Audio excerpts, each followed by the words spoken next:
అదే RTV app వార్తల్ని క్షణాల్లో చదివే అవకాశం ఉంటుంది. ఒక న్యూస్ పేపర్, ఒక టెలివిజన్ ఛానల్ మీ చేతుల్లో ఎప్పుడూ ఉంటాయి. ఇక్కడ నివసిస్తున్న చుట్టుపక్కల నియోజకవర్గ మండలాల వైపు కూడా రావడం జరిగింది. అందులో ముఖ్యంగా ఆదివాసులు కూడా రావడం జరిగింది.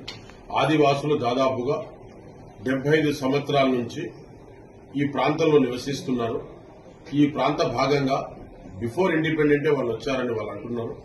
వాళ్ళ అబ్బాయిలు అమ్మాయిలు కూడా దాదాపుగా ఇంటర్మీడియట్ డిగ్రీ వరకు కూడా చదువుకొని స్పష్టంగా తెలుగు భాష మాట్లాడుతున్నారు. కాబట్టి వాళ్లకు కూడా మనం హక్కు పత్రాలు ఇవ్వాల్సిన అవసరం ఉంది. పోడు భూముల చట్టం కూడా వాళ్ళు దున్నుకున్న పోడు భూముల పత్రాలు కూడా ఇవ్వడం జరుగుతుంది. అందులో రాజశేఖర రెడ్డి గారు వచ్చినప్పుడు, ఇంతకుముందు ముఖ్యమంత్రిగా ఉన్నప్పుడు కూడా కొంత ఇవ్వడం జరిగింది. వాళ్ళ దాంట్లోనే సేమ్ వాళ్ళ దాంట్లో చిన్నాయన పెదనాయనలు. కాబట్టి వాళ్ళకు కూడా మనం ఆ బేస్ గా చూసుకొని కూడా వాళ్ళకు మనం ఇవ్వవలసిన అవసరం ఉంది. దాదాపుగా 40,000 గొత్తికోయలు ఉన్నారు. కాబట్టి వాళ్లకు నివాస పత్రాన్ని కానీ వాళ్లకు అమెండ్మెంట్ కానీ తీసుకురావాల్సిన అవసరం ఎంతైనా ఉంది. కాబట్టి వాళ్ళు గుర్తించి తీసుకొస్తాం తప్పకుండా. రాహుల్ గాంధీ గారు ఆ రోజుల్లో కూడా సోనియా గాంధీ గారు ట్రైబల్ యాక్ట్ తీసుకొచ్చి, ఎస్టీ/ఎస్సీ సప్లాన్ తీసుకొచ్చి, ఇవన్నీ కూడా పోడు భూముల చట్టాన్ని తీసుకొచ్చిందే కాంగ్రెస్ పార్టీ. కాంగ్రెస్ పార్టీ ప్రజల పార్టీ, బడుగు బలహీన వర్గాలతో ఉండే పార్టీ. కాబట్టి ఆ పార్టీని మనం గుర్తించి ఏదైనా మనం మేలు చేయాలంటే ఆ పార్టీ గుర్తించగలుగుతుంది. కాబట్టి మీరు అటు చూడకండి, మీరు చూస్తే నా దిక్కు చూడండి మీడియా, లేకపోతే నోటే చూడున్నాను. నన్ను గౌరవనీయులైన అందరికి కూడా మీడియా సోదరులకు నేను గౌరవించేది ఏంటంటే, తప్పకుండా నేను ఈ ప్రయోజనం కొరకు, పబ్లిక్ కొరకు నేను తప్పకుండా పనిచేస్తాను 100%. కాబట్టి ఇక్కడ నివసిస్తున్న ఏ కులాల అతీతంగా మేము పనిచేయడం, ఇంతకుముందు వెంకటాపురం వాజేడు బ్రిడ్జి కానీ, ఈ రోడ్స్ కానీ, ఏజెన్సీ ప్రాంతంలో అన్ని కూడా మేము తీసుకురావడం జరిగింది. కాంగ్రెస్ పార్టీ తెచ్చింది, కాంగ్రెస్ పార్టీ ఇచ్చింది. కాబట్టి ఈ 5-6 పథకాలు కూడా గ్యారంటీ కూడా 5 మేము డిక్లేర్ చేశాం ఆల్రెడీ. బస్సులు ఫ్రీ ఇస్తున్నాం, గ్యాస్ లో కూడా డబ్బులు వేస్తున్నాం, కరెంటు కూడా మేము ఫ్రీ ఇస్తున్నాం చెప్పింది. దానితో పాటు అన్ని విషయాలు కూడా చెప్పింది పూర్తిగా. మొన్న కూడా రైతు బంధు కూడా 5 ఎకరాల వరకు వేయడం జరిగింది. ఇవన్నీ కూడా కాంగ్రెస్ పార్టీ చేయడం జరిగింది. కాబట్టి ఆ ఇంకో డిక్లరేషన్ కూడా చేస్తాం తప్పకుండా. 2 లక్షల రుణమాఫీ కూడా మేము చేస్తాం, సిద్దంగా ఉన్నాం.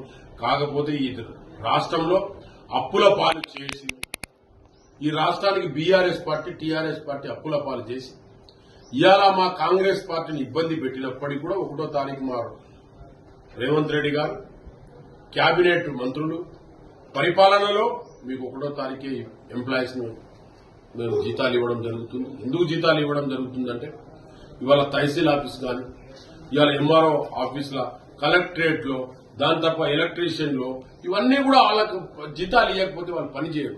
పని చేయకపోతే సంస్థే ఆగిపోతుంది. ఈ సంస్థ ఆగిపోతే రాష్ట్రమే ఆగిపోతుంది.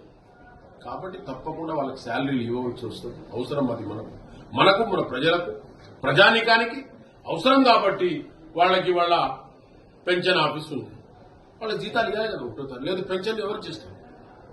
కాబట్టి ఇవన్నీ కూడా మన అవసరాలకి, ప్రజల అవసరాలకి అది అర్థం చేసుకొని మేము 1వ తారీఖే శాలరీ ఇస్తున్నారు. రేవంత్ రెడ్డి గారి పరిపాలనలో కేబినెట్ మంత్రులు, మన ప్రజా పరిపాలన ఇది. రేవంత్ రెడ్డి పరిపాలన ముఖ్యమంత్రిగా ఉండి ప్రజల పరిపాలన, ప్రజల ఒక హక్కును పూర్తిగా సరిదిద్దేటోడు ఒకరు కావాలి. కాబట్టి అది సరిదిద్దుతున్నాడు. కాబట్టి తప్పకుండా ఆగస్టు నుంచే వర్షాలు పడడం లేదు. మేము వచ్చింది కాంగ్రెస్ పార్టీ డిసెంబర్లో. అది న్యాచురల్, దేవుడి దేవల్ల తొందరగా వర్షాలు కురవాలని మేము కూడా దేవునికి మొక్కుతున్నాం. ఆ రాముల వారికి సన్నిధానంలో ఆ రాముల వారు, ఆ లక్ష్మీదేవి, లక్ష్మీ పార్వతులు, మేమందరికీ దేవతలకు, అమ్మవార్లకు, అందరికీ శివుడికి అందరికీ మొక్కుతున్నాం. తొందరగా వర్షాలు పడాలి, మా ప్రజలను రక్షించుకోవాలని చెప్పి మేము కూడా ఎంతో కృషి చేస్తున్నాం. తప్పకుండా కృషి చేసి మేము తప్పకుండా 6 పథకాలు కానివ్వండి, కాంగ్రెస్ పార్టీ రాహుల్ గాంధీ గారికి ఒక్క అవకాశం ఇవ్వమని సోనియా గాంధీ గారు అడుగుతున్నారు. తెలంగాణ ఇచ్చిన తల్లి, ట్రైబల్ యాక్ట్ ఇచ్చిన తల్లి, పోడు భూముల చట్టాలను తెచ్చిన తల్లి, ఎస్టీ/ఎస్సీ సప్లాన్ ఇచ్చిన తల్లి, ఇప్పటివరకు ఎంప్లాయ్మెంట్ ఇచ్చిన తల్లి. మేము ఎంప్లాయ్మెంట్ కూడా చేస్తాం, డిఎస్సీ కూడా చేస్తాం, ఏపీఎస్సీ కూడా చేస్తాం. కాబట్టి ఒక్కసారి రాహుల్ గాంధీకి అవకాశం వేసి ఓటేస్తే ఆ ఓటుతో నేను కూడా గెలిస్తే అక్కడ రాహుల్ గాంధీ కూడా ప్రైమ్ మినిస్టర్ అవుతారు. కాబట్టి ప్రజలలారా, మిమ్మలను మీ ఎంట ఉండి ప్రజాస్వామ్యం, నిన్న రాహుల్ గాంధీ గారు స్పీచ్ లో ఏమన్నారు, మేడ్ ఇన్ ఇండియా ఆల్రెడీ ఉంది, మేడ్ ఇన్ ఇండియాతోని పాటు మన తెలంగాణ కూడా మేడ్ ఇన్ ఇండియా చేస్తానన్నాడు. Made in China India, China చేస్తానన్నాడు. దీనికి తెలంగాణ మేడ్ ఇన్ తెలంగాణ.